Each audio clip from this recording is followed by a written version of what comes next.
G inspector general of police Khyber Pakhtunkhwa Akhtar Hayat Khan کا Hazara division کا دورہ، جس میں ایک روز ہری پور اور دوسرا روز مانسیرہ میں گزارا۔ مانسیرہ میں سی سی ٹی وی کیمروں سے لیس کمانڈ اینڈ کنٹرول سینٹر کا افتتاح کر دیا گیا۔ جرائم پیشہ افراد کی نقل و حرکت پر نظر رکھنے اور عوام کی جان و مال کی حفاظت کو یقینی بنانے کے لیے کمانڈ اینڈ کنٹرول روم کا قیام وقت کی اہم ضرورت تھا۔ آئی جی پی افتتاح کے موقع پر آر پی او ہزارہ اعجاز خان، ڈی پی او مانسیرہ ظہور بابر افریدی اور دیگر پولیس افسران بھی ان کے ہمراہ موجود تھے۔ ضلع مانسیرہ میں آمد پر پولیس کے چاپ و چوب دستے نے آئی جی پی کو سلامی دی۔ بعد ازاں انہوں نے یادگار شہداء مانسیرہ پولیس پر حاضری دی اور شہداء کے بلند درجات کے لیے دعا کی اور ملک و پاکستان کی سلامتی کے لیے خصوصی دعائیں کی گئی۔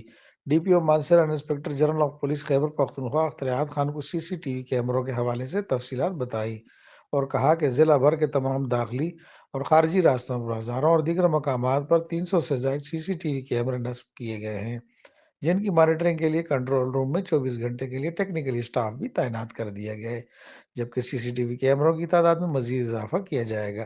بعد ازاں آئی جی پی نے عمائدین علاقہ، علماء کرام، ڈی آر سی ممبران، انجمن تاجران، پریس کلب کے ممبران اور دیگر مکاتب فکر کے تعلق رکھنے والے افراد سے ملاقات کی۔ Atif Awan, bureau chief, Khyber Pakhtunkhwa, popular news H D, Pakistan, district مانسرہ۔